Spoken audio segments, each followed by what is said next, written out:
Celeste imekuwa huko hapana. Ile kutia maji. Yanga wanapotaka sifa ajua akakuongezea. Dep Aurelio Dep kutoka Angola, Prince Mpumelelo. Sijui unanielewa kaka? Wewe uende na Joshua Mutale bure. Still Dese Mkwala. Kuhold mpira, kukaa na mpira hivi, kufanya link up play. Ngumu. Sio tu. Mweke kwenye njia afunge, ni pocha zaidi. Mweke kwenye njia fanya nini? Afunge. Na muda mwingi apendi kusimama. Sasa fikiria hicho kikosi cha Yanga. Alafu njoo uaguse Azam FC. Aishi Salum Manula, Issa Fofana, Zubeda. Kushoto Randy Zuzwa, Pascal Msi. Beki wa kati Fuentes Mendoza. Somana pamoja na bwana mdogo Lamek. Twaribu Nur. Beki mwingine wa katikati nani nimemsahau jina lake jamani. Fuentes anapata kutoka jina tu bwana. Kisawa. Kutoka jina kuna mtu anapata naye afu ni maarufu sana. Njoo kulia Nathaniel Chilambo, Usajo Mwaikenda. Katikati mwa uwanja wamemuongeza mkongwe Imidi Mao Mkama. Anacheza kama timu ya baba yake, utafikiri Baharesa ni baba yake. Simulafu James Akamiki, Faisal Salum Fitoto Abdalla. Mtasingwa Adolf. Wamemuongeza tena Sadio Kanuti. Eneo la katikati. Winga ya kushoto Idi Suleiman Nado, Shekina Diakite. Simona juzi alikuwa anawafanya hapa Simba na Yanga kwa mdogo. Sikutulana ile kadi nyekundu ya kipumbavu. Alikuwa na performance bora sana. Njoo upande wa kulia. Unaweza kuanza na Nasor Saaduni unavyotaka wewe sasa, hiyo luxury. Abdul Suleiman Sow. Yaani kwa jeuri Azam FC Himdi Barakati wamemweka mechi kwa sababu amegombana na mwalimu, wamemweka tu pembeni. Eneo la ushambuliaji Chafet Kitamba la bora. Unaweza kumtumia pia tena ukamchukua tena na yule bwana mdogo ndi nani Nasor Saaduni ukamweka akacheza pia na namba 9 na baada akakichafua. Ndio maana unaona Simba akikutana na timu zote hizi mbili sasa anapasuliwa vizuri tu bila shida yoyote. Kuna kitu hakipo sawa kwenye neno la wachezaji. Kwa hiyo mimi Simba akisema tunaachana na Steve Dese Mkwala, tunaachana sijui na Joshua Mutale, tunaachana sijui na Shamuka Rabwa kama Shamuka Rabwa. Shamuka Rabwe. Kaka utafikiri kafungwa matofali miguuni. Kwa hao wote ambao wanaachana na Simba, hakuna ambaye unasema kwamba angestahili kubaki. Yaani sina doubt kabisa.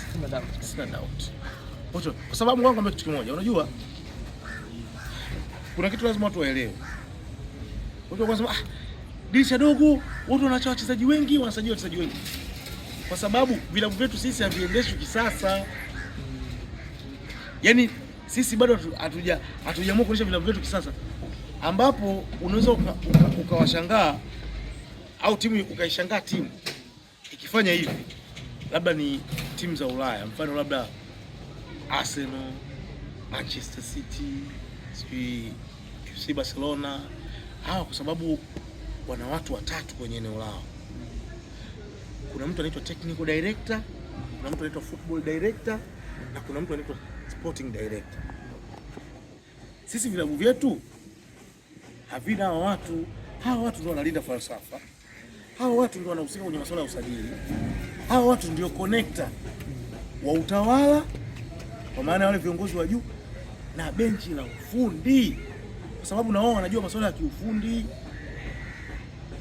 Kwa hiyo hawa ndio wanajua ni aina gani mchezaji asajiliwe, wachezaji wangapi wasajiliwe kwa wakati huu, wachezaji wangapi wasajiliwe kwa wakati huu. Lakini sisi tunategemea kamati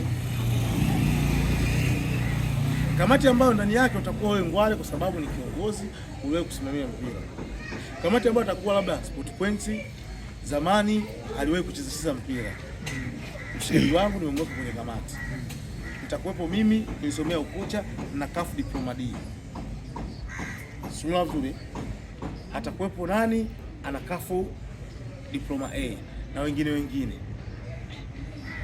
ila hatuna ujuzi wa kutafuta hizo talent, kwa sababu kumbuka huyo technical director anapokaa pale anakuwa ana scouting department ambao anaisambaza wale, kwa sababu ni wataalamu, wana uwezo wa kujua mchezaji ana kipaji na uwezo fulani, ndio wanampa sasa, na yeye anachakata sasa kiufundi na kujua hiyo yatufaa. Lakini mkishakuwa kamati, kila mtu ana mawazo yake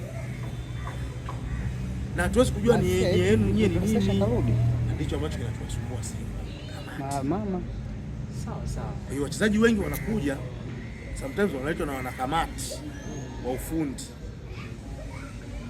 Unakuta mchezaji hajatathminiwa vizuri, unakuta mchezaji kuna mtu kamleta pale kwa sababu yapige 10%, unakuta mchezaji sometimes yuko pale kwa sababu tu yani ameletwa tu na kiongozi fulani. Sio vizuri.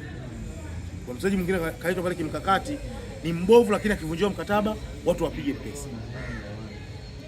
Hicho ambacho kinachotafuna nani? Simba na vilabu vyetu vya Tanzania. Hata Yanga kuna muda unaona wanafanya makosa sana. Wanasajili, wanaacha wachezaji. Wanasajili, wanaacha wachezaji. Hivyo muondoka hapo. Uongo kweli? La, mwanangu dogo nimesahau hadi saizi sijui kama ikoje kule rafiki yangu. Sawa. Kabla tuweke nukta katika hilo, ni kweli dini la Lebasi Gay ndani ya Simba kwa Simba imekufa kabla? Halijafa. Bado lipo hai. Lipo hai, labda wataki wao kujua. Mpaka sasa kila kitu kipo sawa. Lebasi Gay na Simba Sports Club kila kitu kipo sawa. Labda wao ndio walitaka kufanya nini? Na wewe kama mbukuzi unawashauri nini mimi sasa? Wamchukue haraka hiyo kisakanavyo. Haraka sana wamchukue Lebasi. Wasifikirie mara mbili. Yani Lebasi Gay ni solution moja kwa moja kwenye eneo la kiungo cha ushambuliaji. Hususan akicheza kama winga, akicheza nyuma ya mshambuliaji. Unajua kufeli kwenye mchezo wa mpira wa miguu ndio maisha.